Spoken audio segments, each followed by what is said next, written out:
They tried to drive her out of town in shame. The cowboy took her hand and said, "She stays with me." The sun was sinking low over the rugged hills when Clara Hayes stepped down from the stagecoach onto the cracked, dusty streets of Willow Creek. The town was still a little more than a crooked main street lined with false-fronted buildings, their wooden signs creaking faintly in the wind. The place smelled of horse sweat, wood smoke, and the sharp tang of dusk that never quite settled. Clara clutched the handle of her carpet bag tightly, her knuckles pale against the worn leather, and shifted the fiddle case to her other hand. Everything she owned in this world, everything she had left her, was contained in those two pieces. Her black dress, faded with wear, set her apart from the woman she saw on the boardwalk. Their bonnets were neat, their skirts freshly pressed, their eyes sharp and curious as they took her in. Clara felt the weight of their stares as surely as if they were stones pressing against her ribs. She lowered her gaze.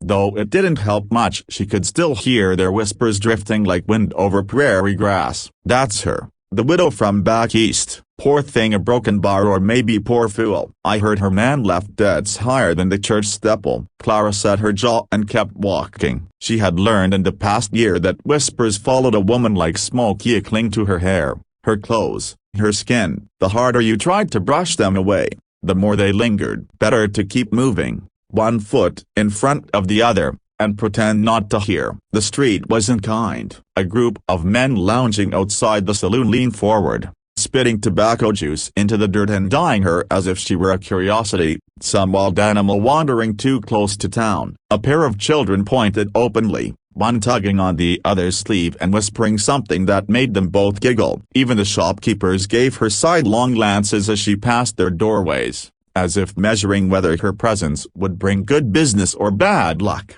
Clara squared her shoulders and reminded herself of the promise she'd made when she left the last town behind. "This time will be different. This time I'll find a place to belong." She had taken the sewing job offered through Electra. An opportunity, however small, was better than none. She wasn't here for friendship or favors, she was here to survive, to start again. But survival was never simple in a town like Willow Creek. The shop where she'd been offered work sat near the end of Main Street, a narrow building squeezed between the blacksmith's and a feed store. A hand-painted sign above the door read "Mrs. Carter's Dressmaking Repairs." Clara took a steadying breath and pushed the door open. Inside, the air was close with the smell of fabric, starch, and lavender soap. Bolts of cloth leaned against the wall, and half-finished dresses hung like silent ghosts on wooden forms. Behind a counter, Mrs. Carter, an older woman with iron gray hair and eyes sharp as sewing needles, looked up from her stitching. "You're Clara Hayes,"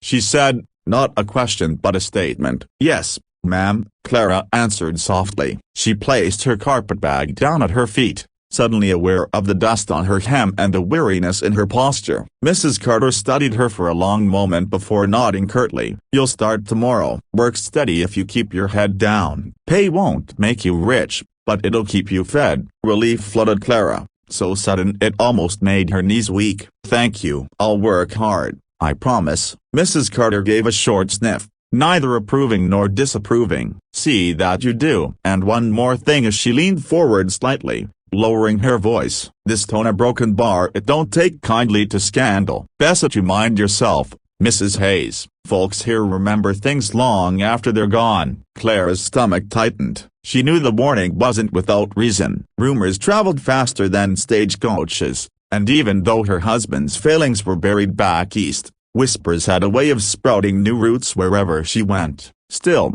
she lifted her chin. "I understand, ma'am." Mrs. Carter didn't reply. She returned to her stitching, and the conversation was over. That evening, Clara rented a small room above the livery. The walls were thin, the mattress lumpy, and the smell of hay clung to the air, but it was shelter. She set her carpetbag down by the bed, laid her fiddle case gently on the table, and sat for a long moment in silence. She let the weight of the day press down on her eyes, the whispers, the warning. Then she took a deep breath, straightened her back, and whispered to the empty room, "It'll be different this time. It has to be." But as the sun vanished and the town's lamps flickered to life, Clara couldn't shake the feeling that Willow Creek was already closing its judgmental hands around her, and that sooner or later, she'd have to fight to stay. The morning sun spilled gold across Willow Creek, But for Clara Hayes, it did little to ease the heaviness that pressed against her chest. She rose early,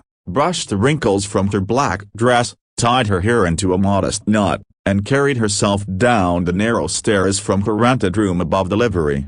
The streets were already alive with movement. The wagon wheels creaked, horses snorted, shop doors banged open, and the smell of biscuits drifted faintly from the diner. Clara held her carpetbag close as she walked toward the dress shop, aware of every look that followed her. The night before, she had convinced herself that things would feel better come morning. But daylight only made the stares sharper. A group of women outside the general store paused their conversation as she passed, lowering their voices but not enough to hide the words. Widow Hayes. That's what they're calling her. She don't look like a woman who brings good fortune. Well, mark my words, that trouble follows women who travel alone. Clara quickened her pace, pretending she hadn't heard. Her shoes clicked against the boards of the walkway until she reached Mrs. Carter's shop. The familiar scent of starch and fabric was oddly comforting. At least here, she had a task, a reason to belong. Mrs. Carter greeted her with a curt nod. You're on hemming duty. 2 dresses by noon. Let's see if your stitches are worth the wages. Clara slipped behind the counter and set to work. Her hands moved steadily,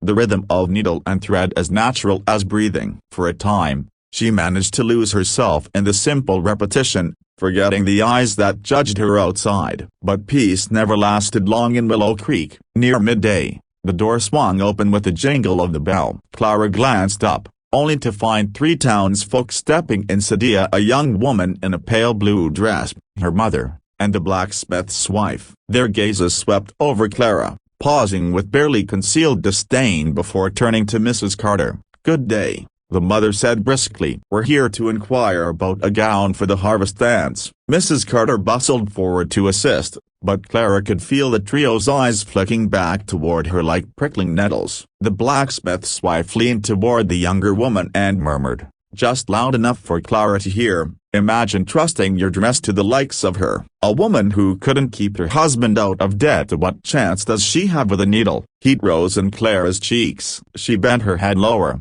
focusing on her stitches, though her hands trembled. Every word landed like a pebble tossed against glass, small but capable of shattering if enough struck at once. Mrs. Carter must have sensed the tension, for she snapped, if you're looking for gossip, best find it outside. In here, we work. The woman stiffened but said nothing more, retreating to the racks of fabric. Clara breathed slowly, trying to steady herself, but the damage was already done. No matter how fine her stitching, the town's judgment clung to her like burrs on a hemline. By the time the clock struck noon, Clara's head ached. She asked Mrs. Carter for leave to fetch a meal, and though the older woman only grunted, it was permission enough. Clara stepped back into the bright street, shielding her eyes from the glare. Across the way stood the diner, a modest building with lace curtains in the windows. She hesitated at the door, knowing full well what awaited here. A curious eyes, whispered words,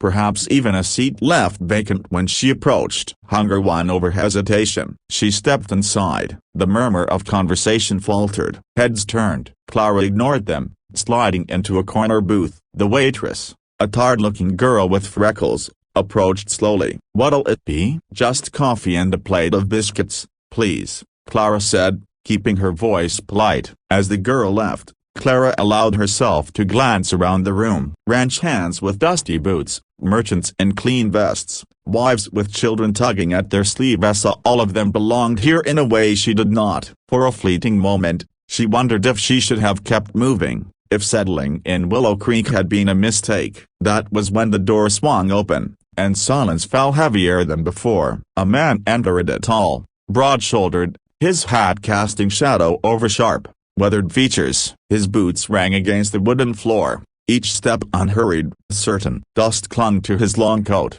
and his spurs jingled faintly, the sound carrying farther than it should in the hush. Clara's gaze caught on him before she could look away. Something about the steadiness of his stride, the way he carried himself, marked him as different. The room seemed to part for him, men shifting in their seats, women glancing his way with half-curious, half-cautious eyes. He made no effort to claim attention, yet it was his all the same. The waitress hurried forward, her tone warmer than it had been with Clara. "Mr. Carter, your usual." The managed Carter. Clara realized that. He gave a short nod. His voice was low, steady. "Coffee, steak and potatoes." As he moved toward a table, his eyes flicked briefly across the room. For a fraction of a second, they met Clara's, gray as a stormy sky. They lingered just long enough to make her breath catch. Then he looked away, settling at his seat. Clara forced herself to lower her gaze. It was nothing, just a glance, yet she couldn't shake the strange steadiness in those eyes, as if he had seen more in a heartbeat than others bothered to see in weeks. When her food arrived, she ate quickly, keeping her head down. But all the while, she was acutely aware of Jed Carter's presence, of the quiet authority he carried, of the way even the rowdiest ranch hands seemed to temper themselves in his company.